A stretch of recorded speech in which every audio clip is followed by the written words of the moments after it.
Hello ভাইয়া, তুমি কেমন আছো? হ্যাঁ, আলহামদুলিল্লাহ ভালো আছি। তুই কেমন আছিস? ও হ্যাঁ, ভালো কথা। তোর পরীক্ষার খবর কি? সেজন্যই তো ফোন দিচ্ছি, রেজাল্ট খুব ভালো হয়েছে।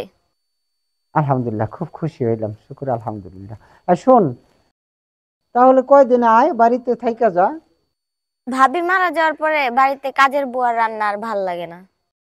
তুমি বাড়িতে নতুন একটা ভাবি নিয়ে আসো। আহা, আমার কথা বাদ দে, তোর চিন্তা কর। তুই সারাক্ষণ যদি ছেলে পোশাক পরে থাকিস, কোন ফ্যামিলিকে তোরে বউ করে নিব? আহা ভাইয়া, আমি তো কোনোদিন কারো বউ হতে চাচ্ছি না। তুমি আমাকে বোন না মনে করে ভাই মনে করতে পারো না? এটা কোনো কথা বললি মাহির? হ্যাঁ, এটাই আমার চূড়ান্ত সিদ্ধান্ত। আর শোনো, এইবার যেন আমি বাড়িতে আইসা ভাবি দেখতে পাই।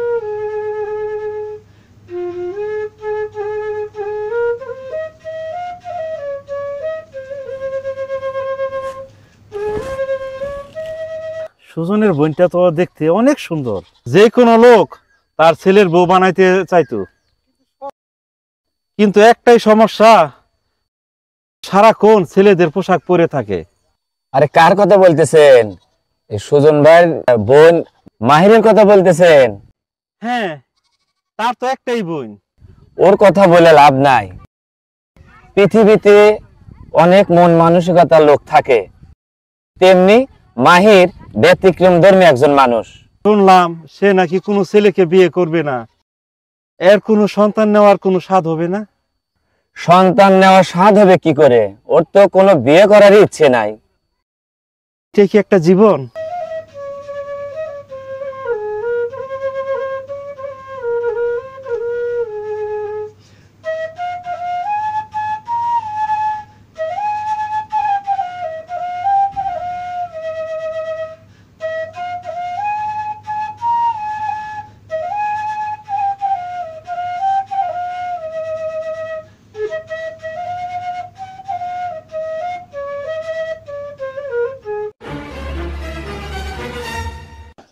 ভাইয়ার এত কইরা কইলাম ঘরে একটা ভাবি নিয়ে আসতে, তা না কইরা নিয়ে আসছে একটা কাজের বুয়া। এই বুয়া, তোমার নাম কি? আমার নাম শিরিন। নামটা তো খুব সুন্দর। কাজের বুয়ার তো এত সুন্দর নাম রাখা ঠিক হয়নি। ছোটবেলায় মা বাবা নাম রাখছে, আমি কি করব বলেন? আর তাছাড়া তখন তো আর আমি কাজের বুয়া ছিলাম না।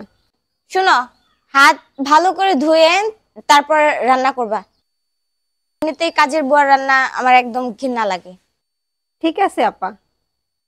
এই কিসের আপা? আমাকে কখনো আপা টাপা বলবা না, আমাকে স্যার বলবা। ঠিক আছে আপা। আবার আবার বলে একটা থাপ্পড় দিব। যত সব কই থেকে যে আসে।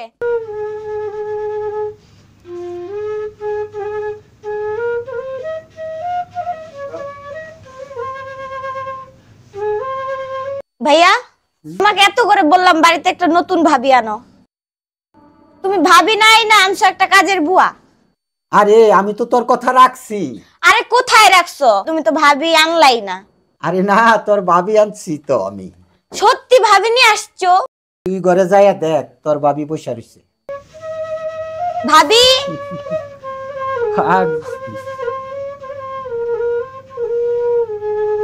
আসসালামু আলাইকুম ভাবি। ওয়ালাইকুম আসসালাম। আরে মাহির, বসো বসো বসো। আচ্ছা ভাবি, তুমি তো আমাকে কখনো দেখো নাই, তাহলে তুমি আমাকে চিনলা কিভাবে যে আমি মাহির? আরে কি যে বলো, তোমার ভাইয়ের ফোনে তোমার ছবি দেখছি না। তুমি আমার একমাত্র আদরের ননদিনী, তোমাকে চিনবো না? আমার আগের ভাবি আমাকে কত খাবার খাইয়া দিত, আজকে তুমি আমার মুখে খাবার তুলে দিবা। আচ্ছা ঠিক আছে ঠিক আছে, খাওয়াইয়া দিব। আজকে আমি নিজ হাতে তোমাকে খাইয়ে দিব। আচ্ছা ভাবি, চল আমরা দুজনে মিলে একসাথে চা খাই। বুয়াকে বলি চা দিতে। বুয়া, বুয়া, বুয়া, বুয়া, বুয়া, কই যে যায় এসব বুয়া? কাজের সময় খুঁজা পাওয়া যায় না। বুয়া, এই মাহির, তুই কি খুঁজতেছিস? আরে কাজের বুয়াকে খুঁজতেছি। আরে আমাদের বাড়িতে তো কোনো বুয়া নাই, তুই বুয়া পাবি কোথায়? একটু আগে ওকেই দেখলাম এখানে কাজ করতেছে। আরে পাগল, তুই যারা কাজের বুয়া বলতেছিস ও কাজের বুয়া না তো, ওটাই তো তোর ভাবি। তাই নাকি? হ্যাঁ, একটু আগে কাজের বুয়ার হাতে রান্না খেতে তোমার ঘৃণা লাগতেছিল, আর সেই আমি দেখো তোমার ভাবি, আমি খাইয়ে দিলেও তোমার কোনো সমস্যা নেই। আসল কথা কি জানো, মানুষকে কর্ম দিয়ে নয়, মানুষ হিসেবে মূল্যায়ন করতে শেখো। সরি ভাবি, তুমি আমার ভুল ভেঙে দিছো।